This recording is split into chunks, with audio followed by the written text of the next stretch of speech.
আইনজীবী কল্যাণ বন্দ্যোপাধ্যায়কে তীব্র ভাষায় আক্রমণ করলেন, একেবারে অনেকে বলছেন কুকথা বলেছেন নাকি অবসরপ্রাপ্ত বিচারপতি অভিজিৎ গঙ্গোপাধ্যায়, আর পাল্টা কল্যাণও ছাড়লেন না।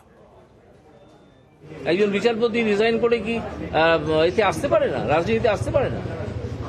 আপনাকে তো আগে দেখাতে হবে যে তিনি বিচার যেগুলো করেছেন সেই বিচারগুলো বায়াস করেছেন।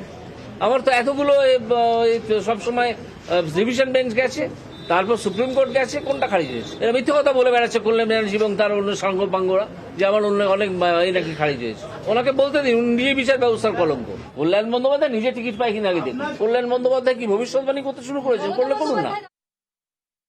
দীর্ঘদিন ধরে ওনার রাজনৈতিক সংসদ ছিল এবং তাই জন্য উনি রাজনৈতিক চিন্তা ভাবনা নিয়ে সমস্ত মামলা ডিসাইড করেছেন। জাজমেন্ট দেওয়ার যোগ্যতাই কোনোদিন ছিল না। উনি বিচার ব্যবস্থার কলঙ্ক। উনি কলকাতা হাইকোর্টের ডিগনিটিকে নষ্ট করেছেন। আমি ওকে ওপেন চ্যালেঞ্জ জানাচ্ছি, আপনি একটা সবাইকার সামনে 5 পাতার জাজমেন্ট ডিকটেশন দিয়ে দিন, আর কি সাবজেক্টে জাজমেন্ট হবে সেটা চিফ জাস্টিস ঠিক করে দিক, যে আমি এই সাবজেক্টের উপর একটা জাজমেন্ট দিয়ে দিই, ও বোঝা যাবে ও জজ হিসেবে কত বড় মেটেরিয়াল ছিল। He was a devil in the judiciary. R